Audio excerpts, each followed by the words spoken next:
All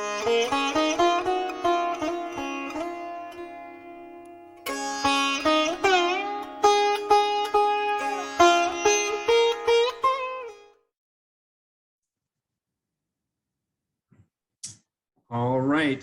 Well, welcome once again to another episode of the White Lotus of Light interview series. Today, I'm very honored and excited to have my guest, and this is Jim Girouard, and he's an award-winning artist, a songwriter, a published author, an expert on palmistry, that is the reading of the palms, and he's also the creator of a never-before-seen divination method, one that I myself have used and found to be incredibly accurate and just absolutely amazing.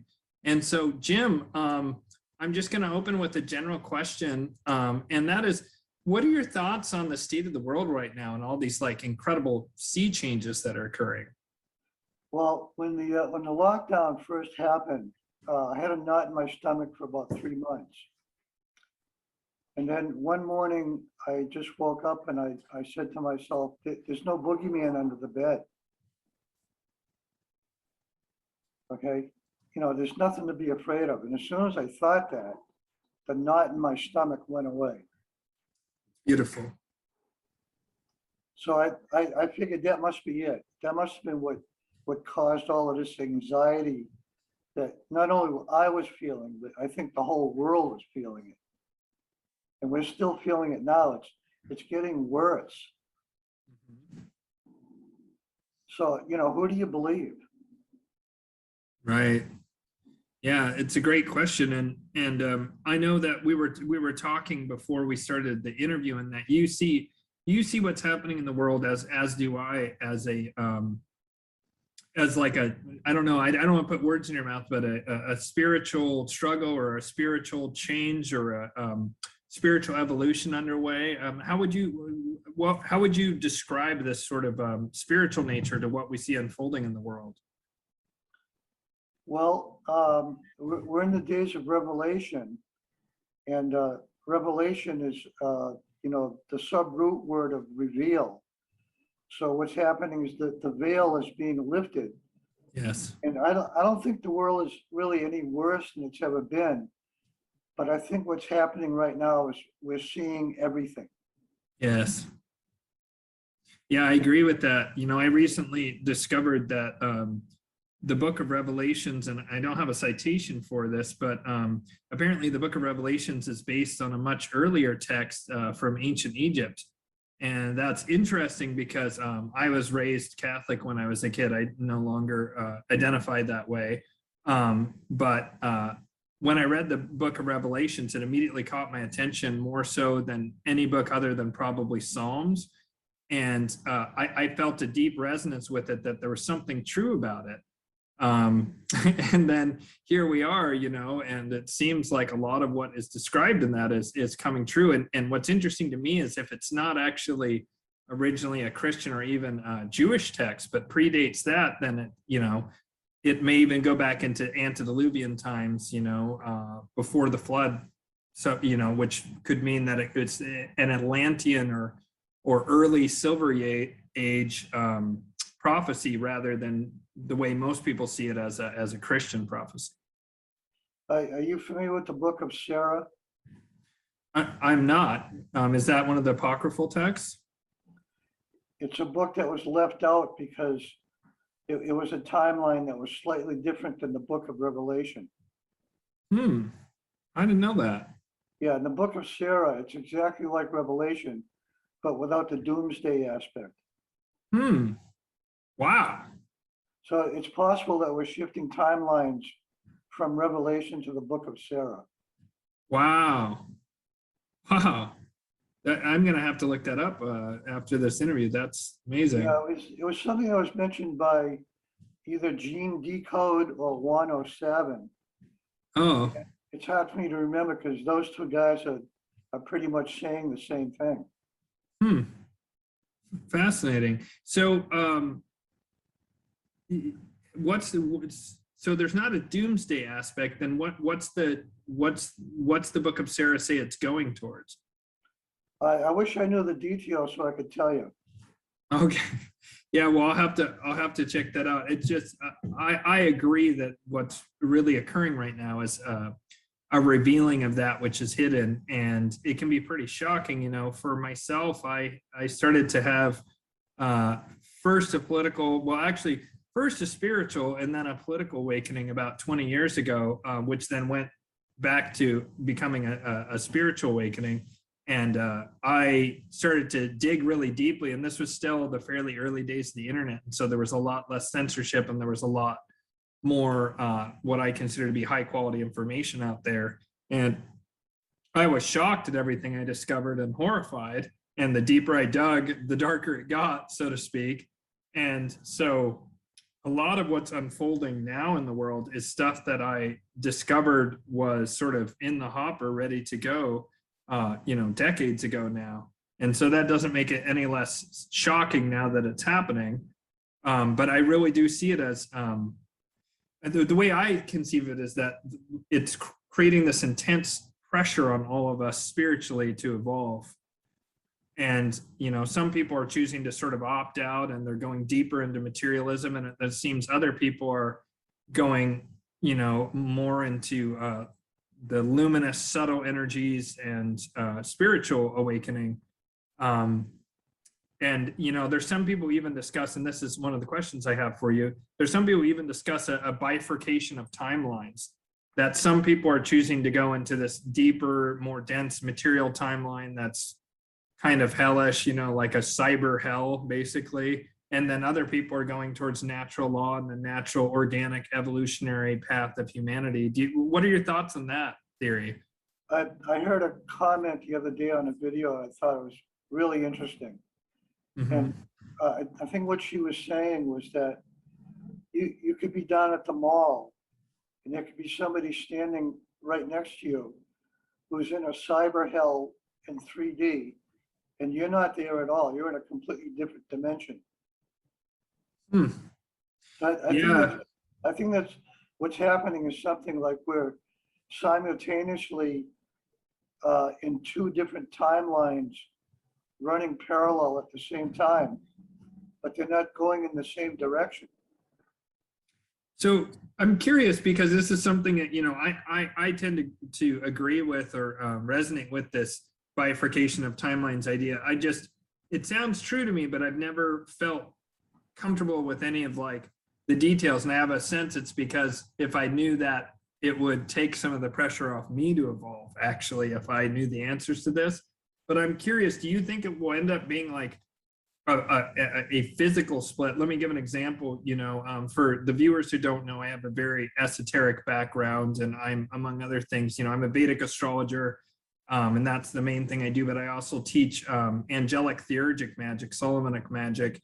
And I know that you can interact with these spirits or angels, and that they're there, but they vibrate on a different level from humans. And so you're not going to experience them the same way you would experience someone who came over to your house, or a dog or cat or whatever, but they exist and they have an impact on the world. And do you think that this bifurcation will reach a point to where we can't interact with these people who are in this other timeline, like that will just like physically split? Or do you think it's more what you just described, that some people will be locked into their virtual reality, whatever, and that other people will be still, doing the sort of organic thing that humans have been doing since the dawn of time? I'm really asking the same questions myself, looking for answers. I think the answer lies in the sense that all the answers that we're trying to arrive at, it's all happening right now. It's already happened. I mean, just, have you talked to any humans lately? Yeah. It's true. It just feels like sometimes I talk right past people, and then, other people I can talk to. And one thing I noticed, and this happens to me too, so I'm not immune to this, but when the fear gets me, and I love that you opened with that, when the fear gets me, I sometimes have difficulty communicating with the people who kind of, I don't know, have their eyes wide open, however you want to describe it. And it's because I think almost like I'm starting to slip into that sort of more fear-based timeline, and then I'm not able to communicate as effectively. Whereas when I'm calm, I can communicate with people who are rejecting the VR timeline. And so I agree with you. It does seem like it is already happening. I'd like to give you a perspective which really gave me a lot of peace of mind. Please.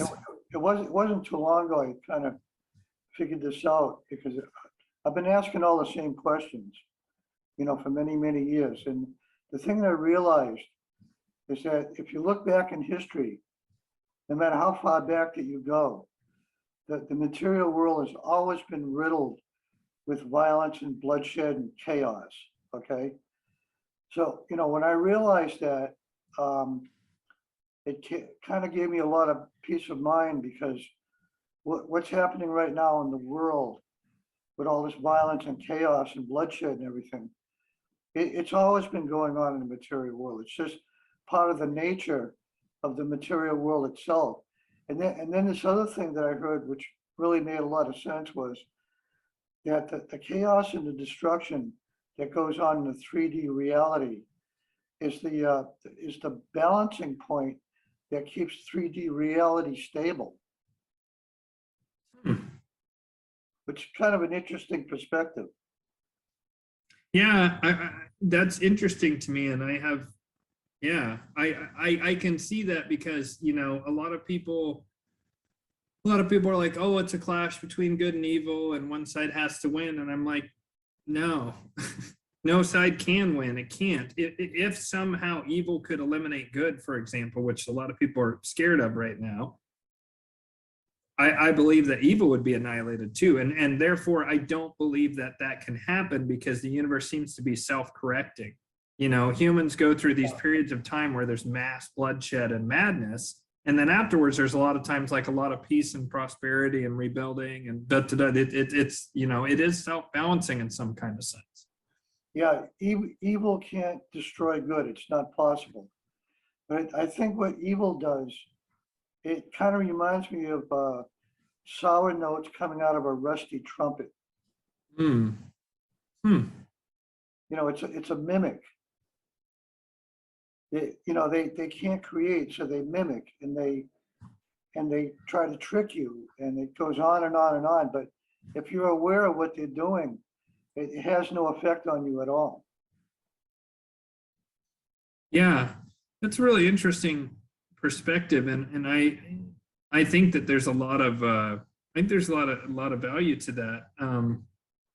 Something you said earlier made me think. You talked about how, like, throughout all of recorded history, and we were talking about this a little bit before the interview started, how there's been violence and bloodshed and madness and all this kind of stuff, and that it seems to be some kind of balancing point for three-dimensional reality. I think that that's true throughout all of recorded history. That's, the sort of consensus history that seems to be true. However, I would add as a caveat or a counterpoint, I'm a Vedic astrologer, and so I studied the Hindu cosmology a fair amount. It's you could spend many lifetimes studying it. So I'm by no means some kind of expert. I consider myself an expert in Vedic astrology, but not Hindu cosmology, which is far more vast. And in it, there's this conception of the yugas, and that the universe is cyclical in nature, and it's cyclical for a variety of reasons that have to do with going through the astrological great year, the way that you move towards a material sun during the lowering consciousness period, and then you move towards a spiritual sun during the upward movement. And that in this concept, each of the yugas takes about 2,700 years, and then there's a 300-year transition period in which there's qualities of both the yugas, the one that's leaving and the one that's coming, although it's always the one that's coming is gaining in strength over the course of it. As we talked about before we started the interview, I have seen what I feel is credible evidence. This is hotly contested and debated, but that the Kali Yuga, the ascending Kali Yuga, there was a descending Kali Yuga, which is the Iron Age, and it's like this low point of human consciousness, and it's very materialistic. and very non-spiritual in nature. That had a transitional period between about 975 BC to 675 BC or thereabouts. And then there's been an ascending Kali Yuga for about almost the last 2,700 years.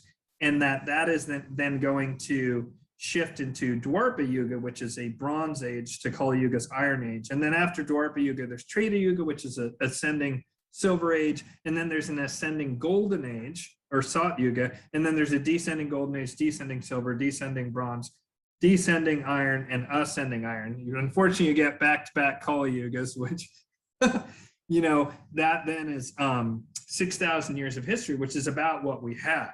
We have a bit more than that, but the really, I don't know, what I would call well-researched, well-documented period of history seems to fall almost exclusively during this Kali Yuga, or at best you get some of the descending Dwapara Yuga, that descending Bronze Age, but we have basically nothing from the prior Silver Age or the Golden Age other than myth and legend. And that's where you have this worldwide concept of a former Golden Age where things were harmonious and seemed to be very spiritually enlightened. And so I have found what I find to be credible information that Kali Yuga is ending in 2025. And that doesn't mean that things will just instantly get better, but things are going to get better. And that part of what's going on right now is certain elites, and sorry to talk so long, and I'd love to hear your response to this, certain elites who have benefited from the structures in Kali Yuga are more or less attempting to freeze humanity in that state, that materialist state, which is very fear-driven, really, fear of death, because if you're materialistic, you don't believe that there's an afterlife or reincarnation or any of this stuff. And so therefore, death is super terrifying because what comes after, you know, and so as we move out of that, we should see a decrease in materialism and an increase in spirituality. And I would say over the past 50 years that actually there has been an increase in spirituality. It's sometimes not clear and it's kind of confused, you know, it's kind of like a toddler making their way around. But I do see how certain things have gotten better in a certain sense in terms of a move away from materialism and towards spirituality. Now, not everyone's doing that. Some people are doubling and tripling down on materialism, of course. But what are your thoughts on that about, like, do you think it's possible that things could, I don't know, get better, be more, less materialist and more spiritual in nature? Have you ever seen the movie They Live? Classic, yeah. Roddy Piper. He's from Portland, where I'm from. Oh, really? Uh-huh. Okay, so there's a part in the movie where him and the black guy going downstairs into the tunnel. Mm-hmm. And they come across this elite meeting where you have all these rich people and there's a guy up on the podium, okay? Mm-hmm. The guy on the podium is saying, in the year 2025 is when they're gonna get their whatever it is you want to call it. You know, we're seeing it unravel right now. So after I saw that movie, when he mentioned the year 2025, which is, you know, what you're saying is the end of the age of Kali. Mm-hmm. I thought to myself, the guy who directed this movie, how did he know about that year? Why did he use that particular year? And if that's the case, how is it that the elites plan on having the unfoldment of their plan be finalized in the year 2025? How did they know that? They must have known, like you said, the age of Kali coming in the year 2025. That's why they mentioned it in the movie. But what I'm saying is that the director must have found out that the elite knew that that year was the end of the age of Kali. Yeah. See what I'm saying? I do, and there's a lot of stuff. There's like a number of different, I don't know, prophecies or whatever that point to that year. And I'm always leery of getting hung up on years, you know, after the whole 2012 thing, which never really felt true to me. This feels far more true to me. And it also, it's not an end, you know, like 2012 was supposed to be the end of the world or whatever, which I never really buy into that sort of thing. But yeah, I mean, I'm pretty sure that the elites do know, and it's interesting that it's Carpenter. I can't remember his first name, but it's Carpenter's the director of that Right. film. He also did that movie, The Thing, down with where they had uncovered a spaceship in Antarctica that also had a interesting ring of truth to it. It does seem that they know, and what's interesting is last summer when this whole current major event that I don't want to use the word, but the thing that's going on worldwide. I think I can say pandemic. When the pandemic broke, I saw a video that had all kinds of stuff, and then it mentioned that the World Bank had leaked documents that said that their money they had set aside for the pandemic would end on March 31st of 2025. Which is the fiscal, end of fiscal quarter 1, 2025. And so my best guess is that somewhere around between February to like June of 2025 would be when that transition happens. And when it happens, some of the, I don't know, like, I personally believe that there's like occultists who are behind and non-human beings that are behind what's going on right now and have actually been running things for a long, long time. And that particular group, I don't like to get into the whole left-hand path is bad, right-hand path is good, or vice versa, or whatever. I don't think like that anymore. But the group that's behind things, they won't be able to do some of the things they're doing anymore after 2025. And that if people can make it sort of through to 2025, that certain things will be more difficult because there might be more instability, but at least the government and the elites won't be like pushing down with their thumb so much, because it seems like souls have to make a choice sort of between now and 2025. This is all extremely speculative on my part, but it's just my view on what's going on for what it's worth. Well, I'd like to add something from Krishna book. Please, yeah. Okay, the Krishna book talks about this Satya Yuga that everybody's talking about right now, okay? Now there's minor yugas and there's major yugas. And a Kali Yuga is a major yuga that lasts 432,000 years, of which 5,000 have passed, which means there's 427,000 years left of Kali Yuga, okay? But the Krishna book also talks about a 10,000 year minor yuga, which is not what they're saying now is Satya Yuga. Okay. 2025 could very well be the end of, or the beginning, let's say, of this 10,000 year Satya Yuga. But the Kali Yuga, the major Kali Yuga, is going to continue for 427,000 years. And this 10,000 year Satya Yuga is going to happen within Kali Yuga. That's interesting. I had I've heard those gigantic number yuga things before, and I've heard debates on whether it's mega yugas, sort of like you're describing, that there's just super extended periods of time, and then there's cycles within that mega cycle, and that may very well be true. That's a bit disheartening if true, but I really think that a lot of people are just kind of like really, really fed up with all the chaos and destruction, and maybe wishful thinking on their part, that when Kali Yuga comes to an end and Satya Yuga starts, that there's going to be an end to the chaos and the violence and the destruction. But no, it's part of the nature of the material world, which stabilizes 3D reality. It's never going to go away.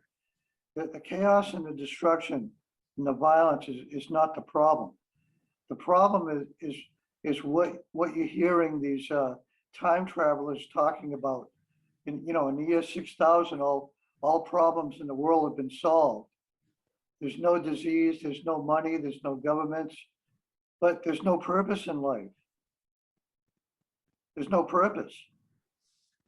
Yeah, that's interesting because, well, two things. One is that there's an excellent, and I will actually link it since we're talking so much about this. I'll link it below this video for the viewers, but there's a, that scholarly article I was talking about talks about these extended Yuga cycles, and his explanation for that is that there's a gigantic mathematical miscalculation, and that it's off by like 2 digits, and that when Kali Yuga is described as 432,000 years, it's actually talking about a 4,320 year period, something like that, and that if you divide that in half, you get close to the 2,700. He basically like explains it away as that it's mathematically wrong, as it's had some kind of mathematical mistake.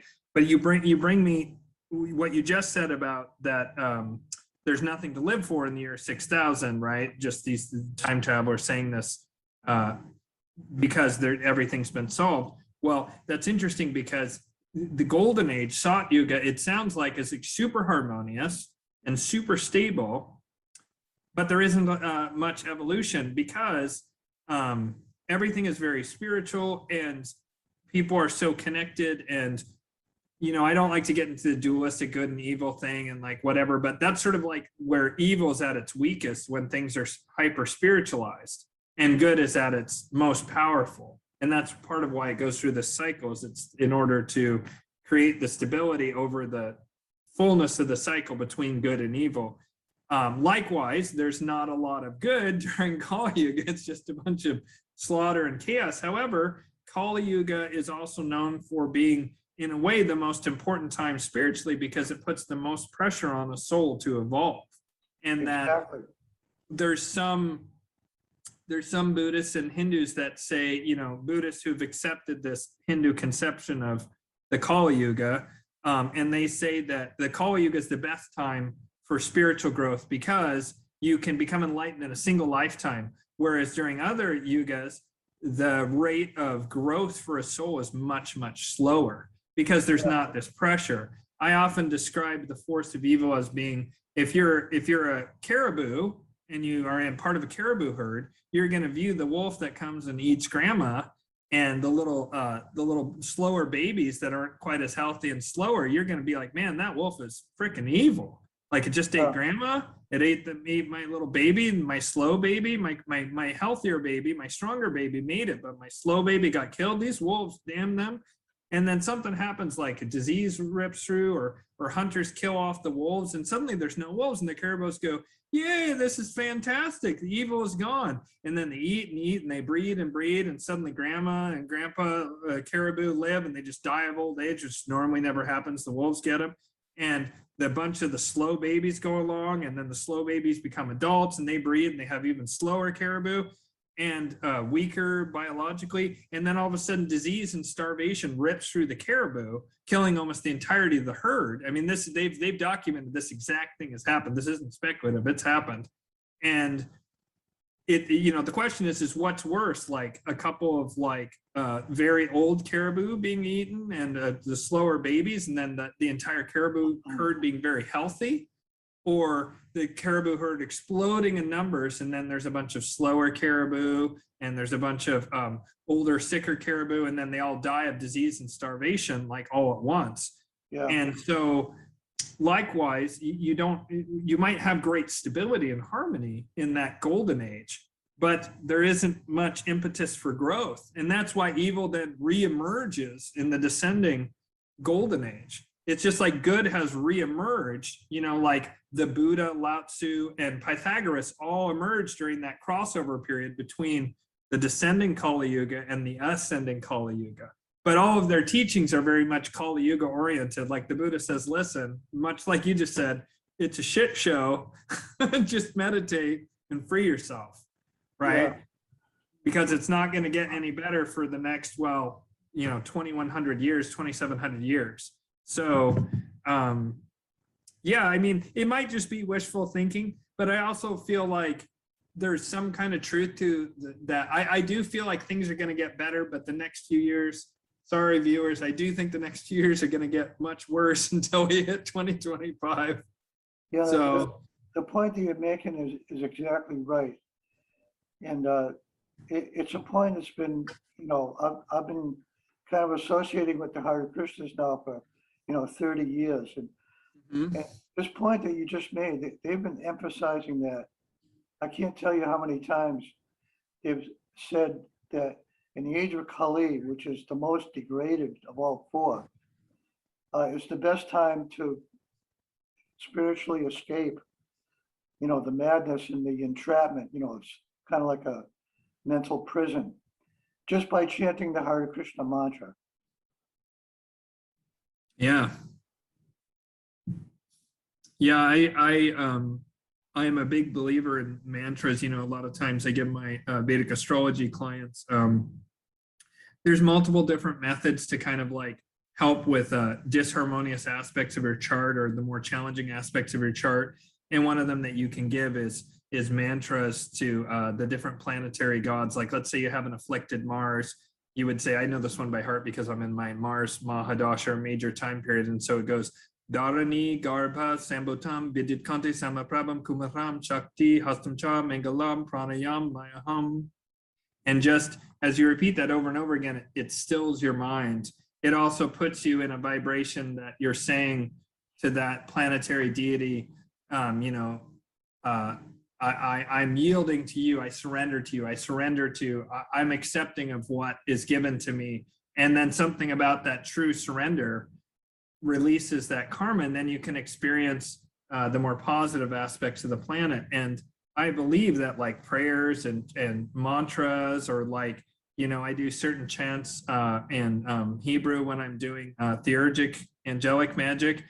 These have been done so many times, especially the, various Hindu mantras have been done literally trillions of times, that it has a momentum to it in the shared consciousness, and you can just really drop into that by doing those mantras. And I've done the Hare Krishna over and over again mantras. I did that at a rainbow gathering years ago, and I did just find like all of a sudden the world was just gone, and I was just in this I don't know, this space of the chant. Yeah, the mantra you just chanted sounds very rhythmic. Yeah, I also, it might not be as rhythmic as I make it, but it helps me to remember it.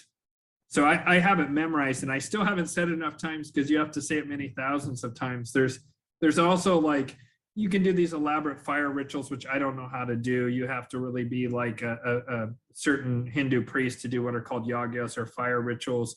But the other thing they say is that you can have, if you have endless amounts of money, you can get special gemstones, unless you're lucky and it's like Mars is the planet you need to work with, which is red coral. That's easier to do. By the way, viewers, don't just randomly grab stones and try and correct things. It can screw you, actually.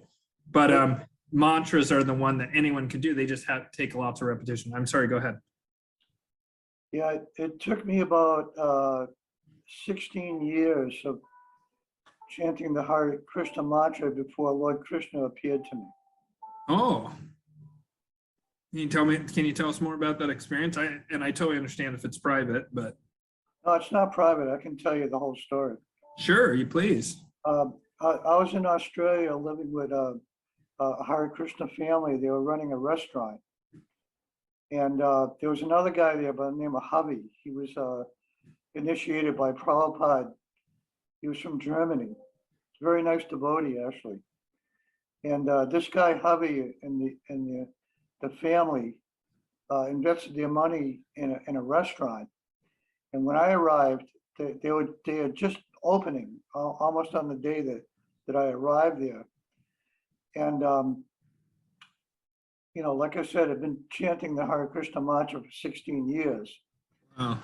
And I had this dream, and in the dream, I saw Krishna, and he was sort of like sneaking around the corner, And if you look at the descriptions in the Krishna book about Krishna, they describe him as a very playful, animated, almost like a trickster, someone who likes to kind of sneak around and, play tricks on people. Well, he was just like that in the dream, okay?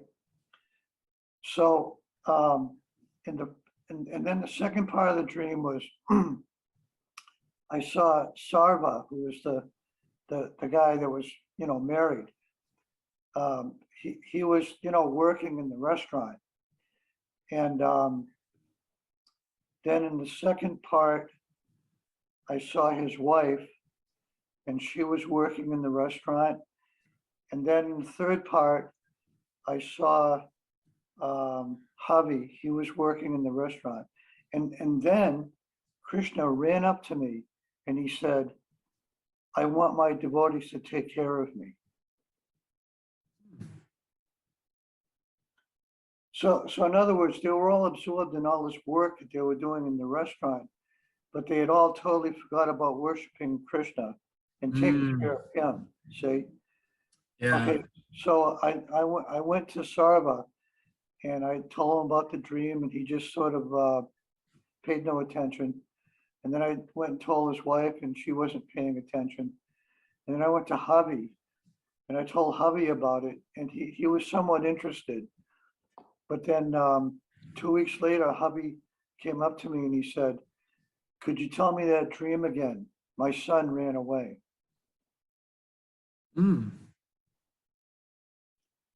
So apparently, I sort of became like this conduit between, like the spiritual world where Krishna is and these Hare Krishna devotees. And I continued being a conduit where the Godhead would appear to me in a dream and give me a message that I would later pass on to the devotees in the temple. So the whole point here is that when you finally make this personal connection with the Godhead, that's really what makes all the difference in the world. Yeah, absolutely. Wow, that's amazing. That actually somewhat segues into something I've been wanting to ask you about in this interview, which is that I know that you have this sort of, I don't know, proprietary is not the right word, but you have a divination method that you invented. And that is, I find to be like really incredible, like the kind of messages that come through. And would you describe that method? I mean, are you willing to share that publicly? Yeah, getting back to the palm reading, what the palm reading does for me is, Oh yeah. the palm is like it's a blueprint of your whole life. It's all there. Your whole life is right there in the palm of your hand. Okay. So if somebody sends me 2 photos of each palm, and I do a palm reading, I'm getting the personal connection with that person, finding out about their real nature, and finding about their childhood and where they're at now, where they're heading, and things like that. And that gives me like a grounding, sort of like a template. It's what they call it, like a foundation for me to do readings. And what they do is they buy the dice, and they do the dice throws at home and send me the letters, and I decode the letters. And this is after I do the palm reading, because I need to get to know what they're like a little bit, before dealing with them, because they're total strangers, So once I do the palm reading, I kind of feel like I know them at least enough to work with them and decode the letters for them. So you, just to explain it to the viewers, and please correct me if I explain this wrong, you read people's palms to get this grounding sort of template, but the actual divination method itself that then is grounded in that palmistry is that people have, I'm not sure how many of them, but a certain amount of 6-sided wooden blocks in which letters are written. And then they shake that up and they lay it out with, I know that when Nora and I have done it, that it's been like a 6 down by, I want to say about 10 or 12 across, something like that grid of letters. And then you look at those letters, and then you can find within those letters that are laid down certain words, and that you are able to find them, even if, like the way Nora described it to me is that you see them a little bit more flexibly than perhaps I see them. I used to play this game called Boggle. I don't know if you know that game, where you shake it up, and it's the same thing, right? Kind of. But Boggle's a big part of my story. Oh, really? Well, let me get back to this. Let me just explain this to viewers, and then I want to hear. But yeah, then you can see letters, you can see words in the letters. So yeah, there's this game that viewers can look it up called Boggle that is somewhat related, but please tell me, Boggle is somehow related to how you discovered this method, huh? Totally. Okay, great. I used to play with my grandparents, so tell me about it. Okay, when I first started doing the dice method, I used regular dice. Mm-hmm. So I had to work out a code between the numbers and the letters. Right. A is 1, B is 2, C is Mm-hmm. 3, you know. Mm-hmm. That was really time consuming. So Yeah. then I thought I should get Scrabble tiles. That might Mm-hmm. work. So I went to a flea market and I said to him, do you have Scrabble? He said, no, I got Boggle. I said, what's Boggle? And he pulled out a Boggle game Mm-hmm. and it had 16 dice. It had letters on them. Yeah. And I was like, oh my God, I'm in seventh heaven. Yeah. The dice already have the letters on them. Yeah. So I was throwing 16 dice 8 times. Mm-hmm. And now Boggle has a version where they have 25 dice with letters. Oh. So sometimes I do encourage people to get the Boggle game. It might be a little bit quicker to get because you get on a Barnes and Noble and get a Boggle game that has 25 dice with letters on them. But the problem with Boggle is the ink that they use on the dice is not as good as Campbell's alphabet dice. Mm. And Campbell's alphabet dice is a much better ink and it doesn't wear off as quickly. Mm. So with the Campbells, you could probably use them for 6 months to a year until the ink starts fading off. But the Boggle dice, the ink is not as, I don't know what the word is, but it just isn't Permanent. as good. Yeah, not as permanent. Mm-hmm. That's interesting because my grandpa and grandma, they played that game so much that the letters wore off, and so he would periodically take them and repaint the letters on there by hand, because they had a kind of rare version between the 25 and the 16 that was a little bit bigger. That, like, I think like there's a small one that's maybe even, I guess it must be 16, but they had one that was like 20. So it's like 5x4 that they got back in the like early to mid 80s. And then they poo-pooed the smaller one because you couldn't get the elaborate words. My grandparents could do crazy. Like, I'd be like, yay, I got some amount of words. If I ever got any words that my grandparents did get, they would usually they didn't even care about 4 and 5 letter words. They were interested in the 6, 7, 8. My grandparents could be like, I don't even know what, like some insanely like, supercalifragilisticexpialidocious, like they would find it. It was crazy. They would get like, triple digit word scores in some rounds. It's insane. Yeah, what millions of people around the world, including yourself and your grandparents, didn't realize is that you were doing divination, but you didn't know it was divination because you were thinking it was a game. Yeah. Just like cards. When you take those dice into your hands, the dice pick up your vibration from your body. And it's also picking up vibrations from your subconscious. And then you're releasing the dice. There's your divination right there. Wow. Wow, that's fantastic. The whole thing about divination is the average person doesn't know what divination is. Okay. When I did my first interview with Typical Skeptic, he had to go look up divination on a Google search to find out what it was first. Well, I knew what it was, but yeah, you knew, but how many people are like you?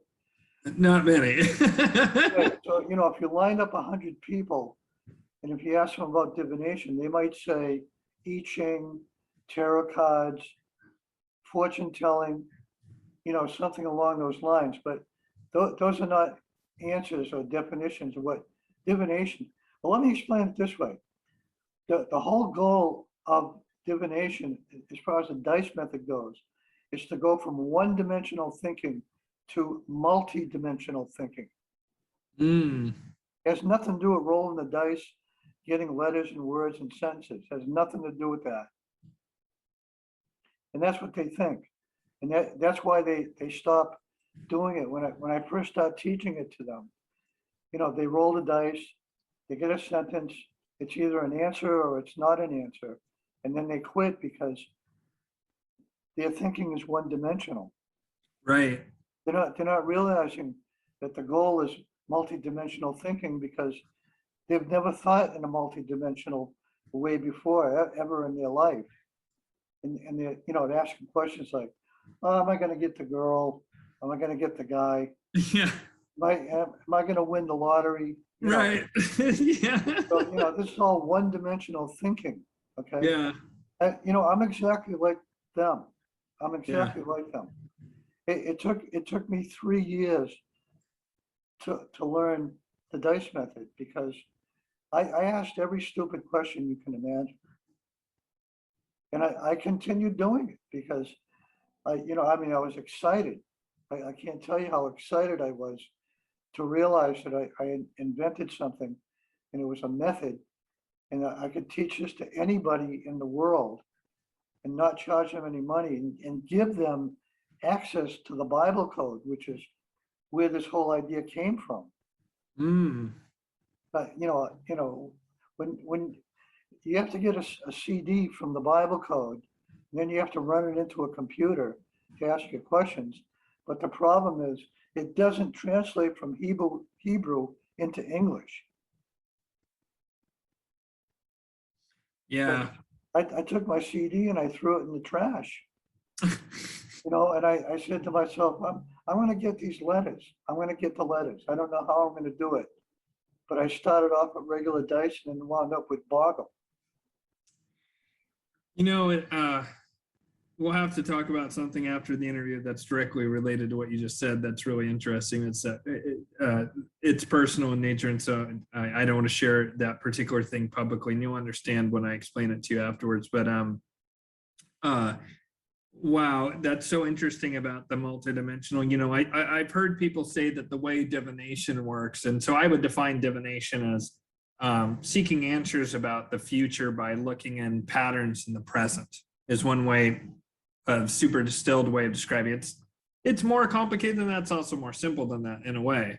But I've had it said to me that the universe is fractal in nature, which means that it's this endless repeating patterns that then can kind of curve back in on themselves. And since the universe and time is holographic and fractal in nature, that in the present, you can see one of these backwards curls that's coming from the future back into the present.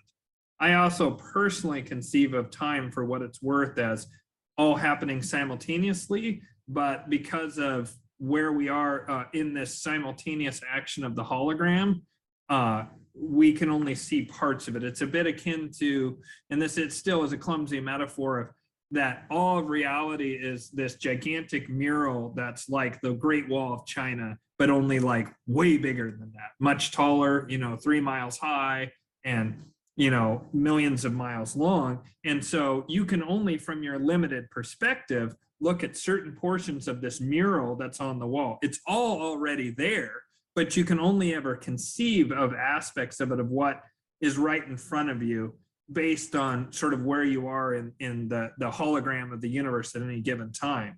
Now, people don't like this because everyone has been conditioned to think of time as this. It's a forward moving arrow.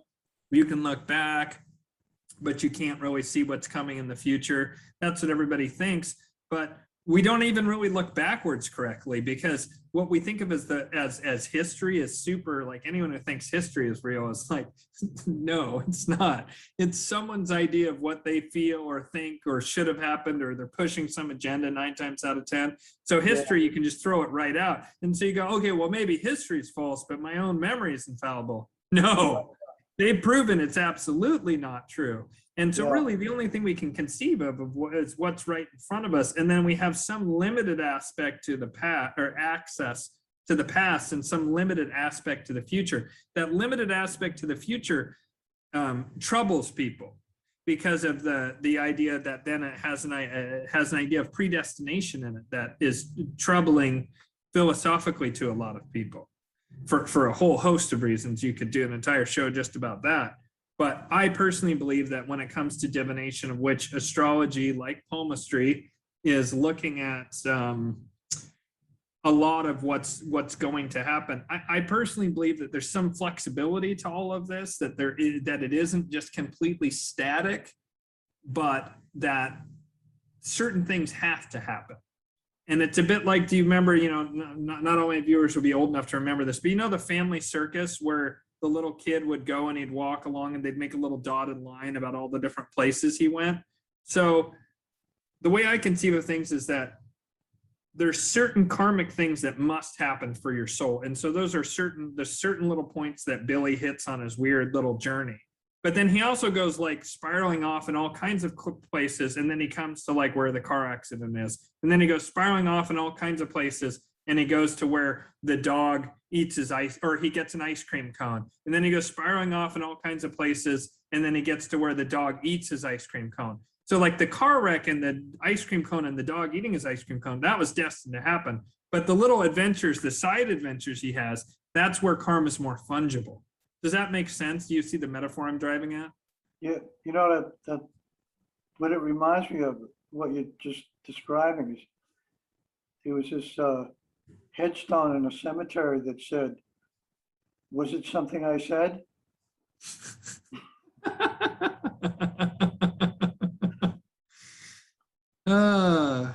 Yeah, it's funny. I mean, the Maya conceived of time as a plate, and that the point of the Mayan calendar and astrology from their point of view was to figure out where you were on that plate of time.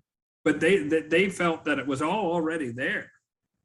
So much like what I'm saying here is that it to a large degree it's all already there, and quite a lot of what happens is a bit like Ramana Maharshi. We talked a bit earlier beforehand about like Hindu cosmology. Ramana Maharshi, who is a Advaita Vedanta sage, I believe one of the most enlightened people who's lived in the past 100 years.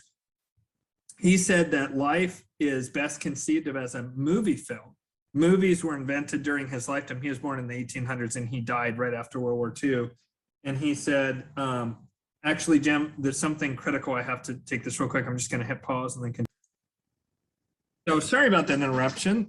Just had a critical phone call come through. What I was going to say is Ramana Maharshi, the great sage of India, he said the best way to conceive of reality is as though it's a film, like a movie theater film. Movies were invented during his lifetime and hadn't existed prior to it. So he was extremely excited when movies came along because he thought it was such a fantastic metaphor for the way the soul experiences unfolding karmas.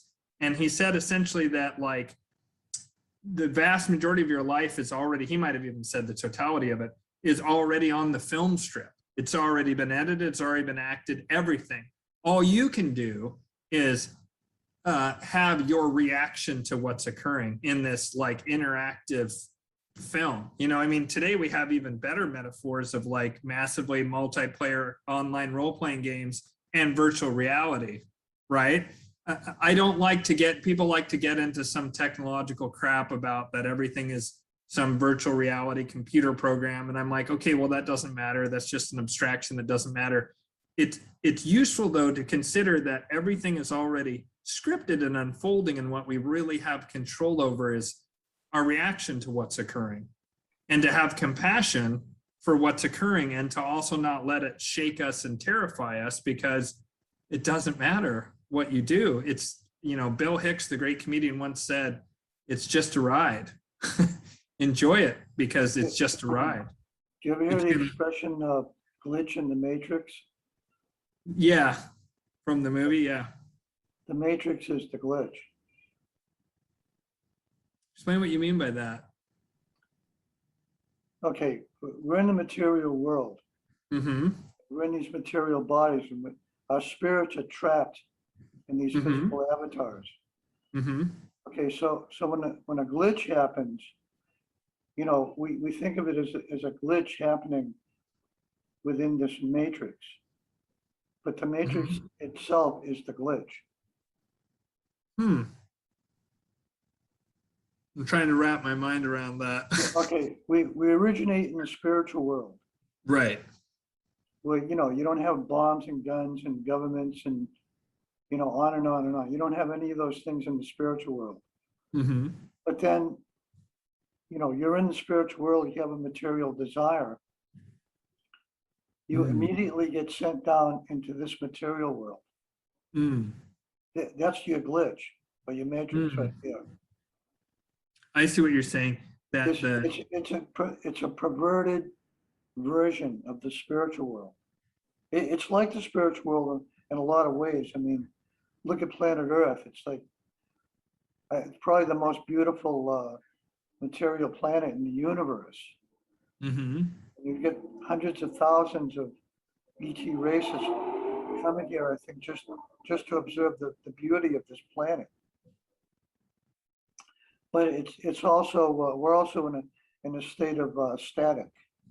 Mm. Like, you know, one of the explanations of solid matter, they said it's actually light waves that are caught in a matrix of static. Wow. Yeah, I mean, I've heard people say that like there's some evidence that like there's something on the edge of the universe that's projecting this hologram, this three-dimensional hologram into you know whatever that then becomes the universe essentially, which kind of seems to dovetail in what you're saying. Yeah, wow, that's interesting. I don't And know, that I don't is know if you're familiar with this scientific discovery about hearing and eyesight. What they discovered was that, you know, ordinarily you would think that the eyes are useful in the sense that the light rays and reflections hit the cornea of your eyes and that the rods transmit the image to your brain. But what they found out is that the eyes are actually emitting energy, and that the eardrums are producing sound. so you're saying that you're not sensing, you're creating with your senses. You're creating your reality. But we tend to think it's all coming towards us. So then let me ask you, because that then brings up a question. Then what's happening? So is there a group nature to reality, or are you sort of saying that the solipsism is the true answer, which is, you know, solipsism is the philosophical idea that there is no external reality, there's only the reality that you yourself experience, and anyone who's talking to you is just, they're just a what do you call it, a figment of your imagination, more or less, or that you're creating this other that you're speaking with? Or do you think that there are others, but we're co-creating reality? I think the way it works is if you're partly insane, you're partly enlightened. And if you're completely insane, you're completely enlightened. If you're completely insane, you're completely enlightened. Yes. Hmm. That's how I met Nora. Really? Yeah. She was the only person that I knew of on this entire planet that was completely enlightened, because she was completely insane.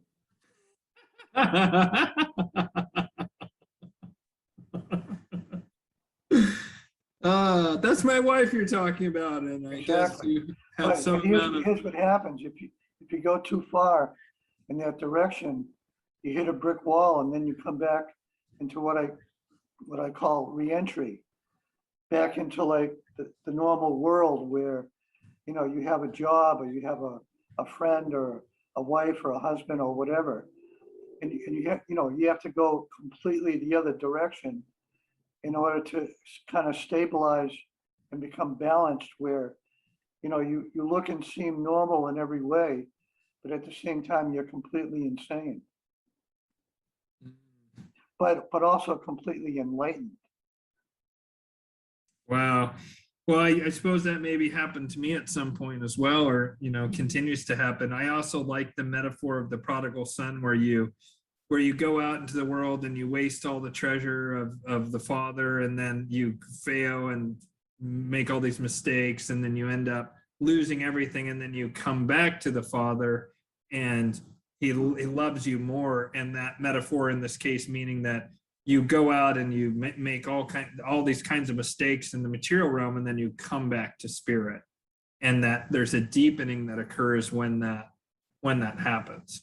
Yeah, the Tibetans have this phrase. It's called heightened awareness, and the heightened awareness is, like what I was just describing about it. Insanity is actually more like a vehicle, and the more insane that you are or become, the more enlightened you become, and you can become completely enlightened, but you have to become completely insane. Because through insanity, what you're doing is you're throwing off all these perceptions of the material world, and you're entering into a state of detachment. But this state of detachment is not denial. Most people go into a state of denial. They think that they're detached. They're not. Because what happens is after 20, 30 years of being in this denial, they wind up falling right back onto drug addiction or alcohol or embezzlement or whatever it is that they were into previously. They went on this spiritual path for 20, 30 years thinking they were detached, and all of a sudden they're right back where they started.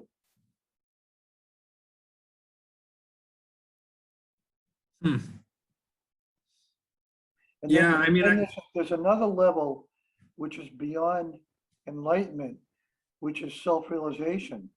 The number of self-realized people on the planet is a fraction of 1%, a small fraction. And then the number of people that are enlightened is quite large. On the lower scale, there's a lot of enlightened people, and there's very few that are completely enlightened, and very, very few that are self-realized. And the ones that are self-realized, you're talking about Buddha, Jesus, Krishna, Shiva. Those are all self-realized.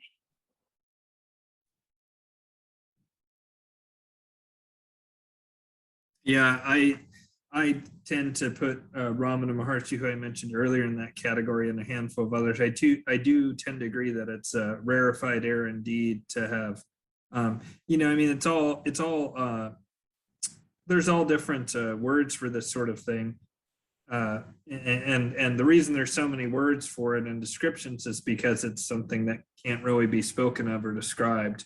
At best, you can do a vague approximation that hints in the general direction. There's that I think it's a Zen saying, maybe, or maybe Taoist, where it says,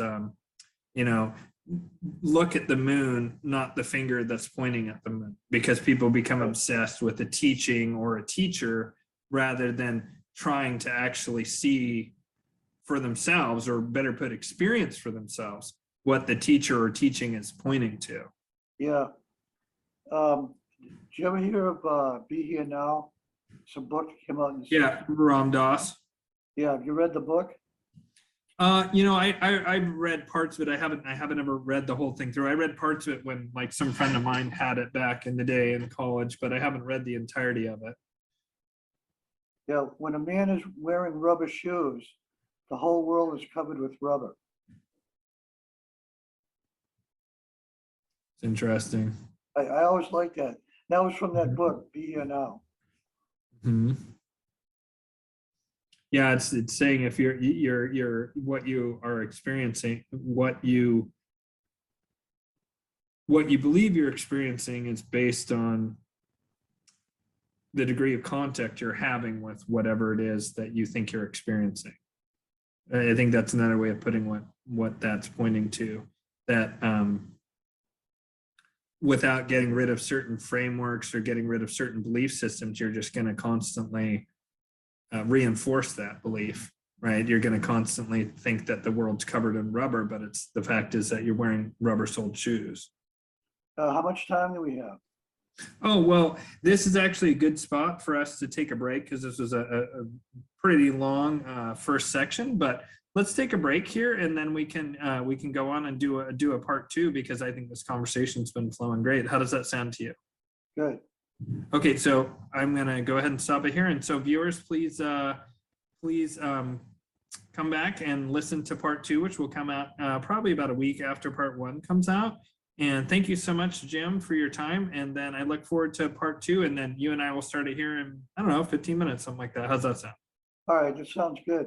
Great. Thank you.